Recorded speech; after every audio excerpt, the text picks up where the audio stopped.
ইউনিভার্সিটিতে অ্যাডমিশন পেল। আপনারা সবাই আমাদের বাচ্চাদের জন্য দোয়া করবেন। আর আজকে থেকে আমাদের যারা সন্তানরা লিভিং চার্টে উত্তীর্ণ হয়েছে, আপনাদেরও কমিউনিটির জন্য দায়িত্ব অনেক গুণ বেড়ে গেল। আপনারা সবসময় এই কমিউনিটির দিকে খেয়াল রাখবেন, আগামীতে আপনারা নেতৃত্ব দিবেন। আমরা একটা কমিউনিটি দাঁড় করিয়ে যাচ্ছি, আগামীর ভবিষ্যৎ, আগামীর নেতৃত্ব আপনারাই দিবেন। তার জন্য আমরা এখানে আজকে গালা ডিনারের আয়োজন করেছি। প্রিয় উপস্থিতি, এবারে মূল্যবান বক্তব্য দেওয়ার জন্য অনুরোধ জানাচ্ছি আমাদের কমিউনিটির অত্যন্ত প্রিয় মুখ, প্রিয় ব্যক্তিত্ব, আমাদের কমিটির সম্মানিত সহসভাপতি সুহেল ভাইকে মূল্যবান বক্তব্য দেওয়ার জন্য অনুরোধ জানাচ্ছি। ধন্যবাদ শাকিল ভাই। আসসালামু আলাইকুম। প্রথমেই সবাইকে আমাদের ছেলে মেয়েদের যারা ভালো রেজাল্ট করেছে, সবাই ভালো রেজাল্ট করছে, সবাইকে ধন্যবাদ জানাই। আর ধন্যবাদ জানাই আমাদের কমিউনিটির, বাংলাদেশ লিমিটেড কমিউনিটির সবাইকে, যে এত সুন্দর একটা অনুষ্ঠান এত সংক্ষিপ্ত সময়ের মধ্যে অর্গানাইজ করার জন্য। তো আজকে আমি আসলেই আবেগ আপ্লুত হয়ে গেছি যে আমাদের ছেলে মেয়েদের ভালো রেজাল্ট, 11 জন স্টুডেন্ট এই জায়গায় এই বছর তারা ভালো কৃতিত্বের সহিত পাশ করেছে এই জায়গায়।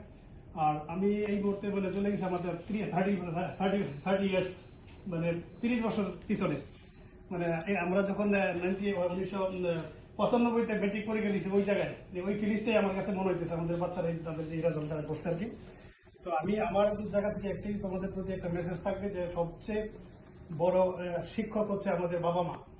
তোমরা যে যত বড়ই হও না কেন, তোমাদের বাবা মাকে যেন তোমরা সবসময় রেসপেক্ট এবং সম্মান করো, এবং যে লাইফে তোমাদের যে কোনো ডিসিশন তোমরা নিবা তোমাদের বাবা মার সাথে, যে কোনো সমস্যা তোমরা শেয়ার করবা। তাইলেই দেখা গেছে তোমরা জীবনে অনেক কিছু উন্নতি করতে পারবা, ভবিষ্যৎ দুনিয়ার জন্য ভালো, আখিরাতের জন্য ভালো। তো আমরা আমাদের লিমিটেড কমিটি থেকে আমরা বিগত 6 মাস যাবত আমরা অনেক কাজই করার চেষ্টা করছি। তো আলহামদুলিল্লাহ আমরা অনেক কাজই করেছি সফলতার সহিত। তো আমরা আশা করি যে তোমরাও ভবিষ্যতে, হয়তো আমরা থাকবো না, তোমরা এই কমিউনিটিতে আসবা, তোমরা আমাদের চেয়ে অনেক ভালো কিছু করবা। এবং দেখা গেছে তোমরা আসলে এই দেশে আসছো সোনার চামচ দিয়ে। আমরা যারা এই দেশে আসছি আমরা অনেক কষ্ট করেছি এই জায়গায় এসে, তোমাদের কিন্তু সেই কষ্ট কিন্তু তোমাদের হাতে নেই। তোমরা এখানে এসে সবকিছু তোমার হাতের কাছে ইজিলি পাইছো। তো আমরা আশা করব তোমরা এই কাজগুলা, তোমাদের এই সফলতাগুলা ভালো কাজে তোমরা স্পেন্ড করবা, এবং আমাদের ভবিষ্যতে আমাদের দিক নির্দেশনা দেবা। তো সেই প্রত্যাশা এবং তোমাদের প্রতি শুভকামনা রইল। এবং আমাদের কমিটির সবাইকে ধন্যবাদ জানাই আমরা এত পরিশ্রম করে এই সুন্দর একটা অনুষ্ঠান করার জন্য। স্পেশালি আমাদের সভাপতি সাহেব এখানে আছেন, এবং শাকিল ভাই, কাজল ভাই, আমাদের সবাইকে আমি ধন্যবাদ জানাই। থ্যাংক ইউ এরকম সুন্দর একটা অনুষ্ঠান করার জন্য। আসসালামু আলাইকুম।